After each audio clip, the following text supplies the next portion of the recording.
औषधे चिन्तयेद्विष्णुं भोजने च जनार्दनं शयने पद्मनाभं च विवाहे च प्रजापतिं युद्धे चक्रधरं देवं प्रवासे च त्रिविक्रमं नारायणं तनुत्यागे श्रीधरं प्रियसङ्गमे दुःस्वप्ने स्मर गोविन्दं सङ्कटे मधुसूदनं कानने नारसिंहं च पावके जलसायिनं जलमध्ये वराहं च पर्वते रघुनन्दनं गमने वामनं चैव सर्वकालेषु माधवं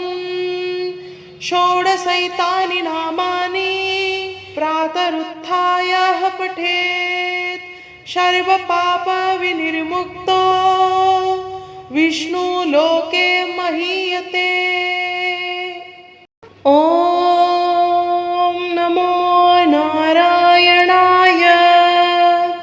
औषधे चिन्तयेद्विष्णुं भोजने च जनार्दनं शयने पद्मनाभं च विवाहे च प्रजापतिं युद्धे चक्रधरं देवं प्रवासे च त्रिविक्रमं नारायणं तनुत्यागे श्रीधरं प्रियसङ्गमे दुःस्वप्ने स्मर गोविन्दं सङ्कटे मधुसूदनं कानने नारसिंहं च पावके जलसायिनं जलमध्ये वराहं च पर्वते रघुनन्दनं गमने वामनं चैव सर्वकालेषु माधवं षोडशैतानि नामानि प्रातरुत्थाय पठेत् सर्वपापविनिर्मुक्तो विष्णुलोके महीयते। ॐ नमो नारायणाय। औषधे चिन्तयेद्विष्णुं भोजने च जनार्दनं शयने पद्मनाभं च विवाहे च प्रजापतिं युद्धे चक्रधरं देवं प्रवासे च त्रिविक्रमं नारायणं तनुत्यागे श्रीधरं प्रियसङ्गमे दुःस्वप्ने स्मर गोविन्दं सङ्कटे मधुसूदनं कानने नारसिंहं च पावके जलसायिनं जलमध्ये वराहं च पर्वते रघुनन्दनं गमने वामनं चैव सर्वकालेषु माधवं षोडशैतानि नामानि प्रातरुत्थाय पठेत् सर्वपापविनिर्मुक्तो विष्णुलोके महीयते। ॐ नमो नारायणाय। औषधे चिन्तयेद्विष्णुं भोजने च जनार्दनं शयने पद्मनाभं च विवाहे च प्रजापतिं युद्धे चक्रधरं देवं प्रवासे च त्रिविक्रमं नारायणं तनुत्यागे श्रीधरं प्रियसङ्गमे दुःस्वप्ने स्मर गोविन्दं सङ्कटे मधुसूदनं कानने नारसिंहं च पावके जलसायिनं जलमध्ये वराहं च पर्वते रघुनन्दनं गमने वामनं चैव सर्वकालेषु माधवम् षोडशैतानि नामानि प्रातरुत्थाय पठेत् सर्वपापविनिर्मुक्तो विष्णुलोके महीयते। ॐ नमो नारायणाय।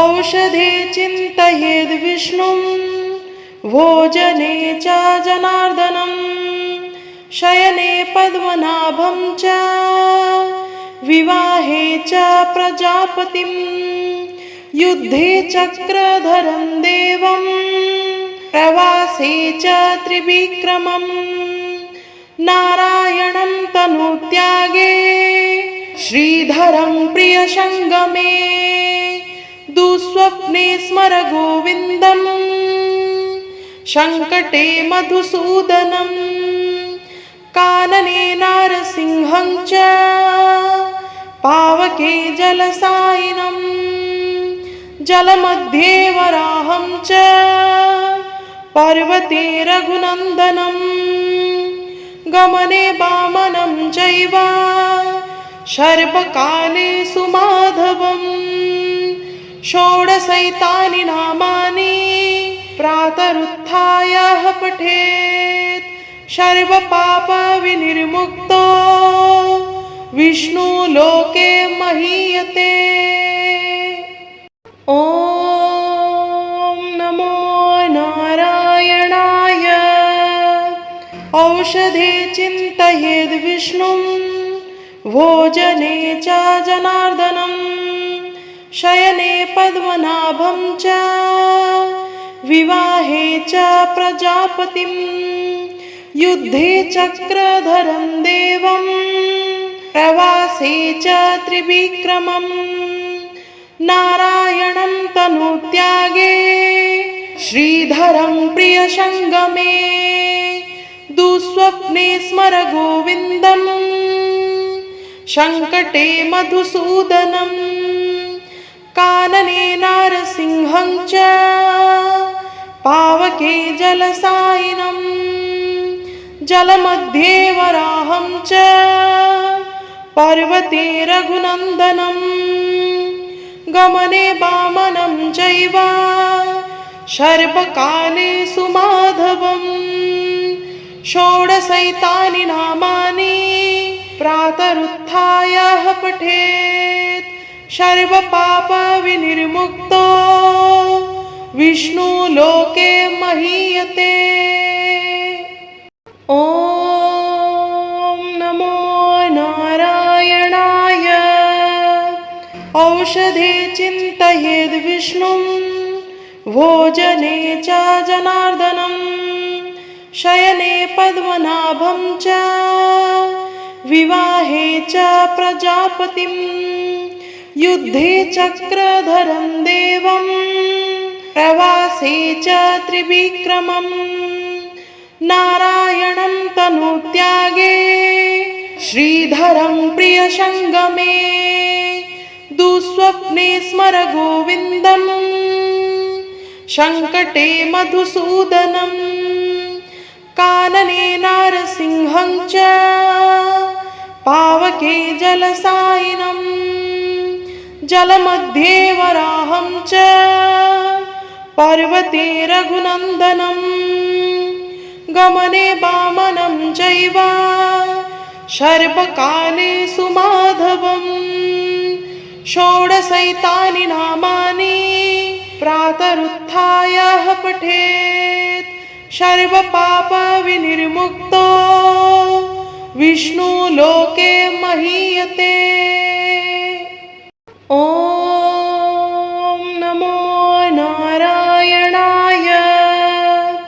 औषधे चिन्तयेद् विष्णुं भोजने च जनार्दनं शयने पद्मनाभं च विवाहे च प्रजापतिं युद्धे चक्रधरं देवं प्रवासे च त्रिविक्रमं नारायणं तनुत्यागे श्रीधरं प्रियसङ्गमे दुःस्वप्ने स्मर गोविन्दम् सङ्कटे मधुसूदनम् कानने नारसिंहं च पावके जलसायिनम् जलमध्ये वराहं च पर्वते रघुनन्दनम् गमने वामनं चैव सर्वकालेषु माधवम् षोडशैतानि नामानि प्रातरुत्थाय पठेत् सर्वपापविनिर्मुक्तो विष्णुलोके महीयते। ॐ नमो नारायणाय। औषधे चिन्तयेद् विष्णुं भोजने च जनार्दनं शयने पद्मनाभं च विवाहे च प्रजापतिं युद्धे चक्रधरं देवं प्रवासे च त्रिविक्रमं नारायणं तनुत्यागे श्रीधरं प्रियसङ्गमे दुःस्वप्ने स्मर गोविन्दम् सङ्कटे मधुसूदनम् कानने नारसिंहं च पावके जलसायिनम् जलमध्ये वराहं च पर्वते रघुनन्दनम् गमने वामनं चैव सर्वकालेषु माधवम् षोडशैतानि नामानि प्रातरुत्थाय पठेत् सर्वपापविनिर्मुक्तो विष्णुलोके महीयते। ॐ नमो नारायणाय। औषधे चिन्तयेद् विष्णुं भोजने च जनार्दनं शयने पद्मनाभं च विवाहे च प्रजापतिं युद्धे चक्रधरं देवं प्रवासे च त्रिविक्रमं नारायणं तनुत्यागे श्रीधरं प्रियसङ्गमे दुःस्वप्ने स्मर गोविन्दम् सङ्कटे मधुसूदनम् कानने नारसिंहं च पावके जलसायिनम् जलमध्ये वराहं च पर्वते रघुनन्दनम् गमने वामनं चैव सर्वकालेषु माधवम् षोडशैतानि नामानि प्रातरुत्थाय पठेत् सर्वपापविनिर्मुक्तो विष्णुलोके महीयते। ॐ नमो नारायणाय। औषधे चिन्तयेद् विष्णुं भोजने च जनार्दनं शयने पद्मनाभं च विवाहे च प्रजापतिं युद्धे चक्रधरं देवं प्रवासे च त्रिविक्रमं नारायणं तनुत्यागे श्रीधरं प्रियसङ्गमे दुःस्वप्ने स्मर गोविन्दम् सङ्कटे मधुसूदनम् कानने नारसिंहं च पावके जलसायिनम् जलमध्ये वराहं च पर्वते रघुनन्दनम् गमने वामनं चैव सर्वकालेषु माधवम् षोडशैतानि नामानि प्रातरुत्थाय पठेत् सर्वपापविनिर्मुक्तो विष्णुलोके महीयते।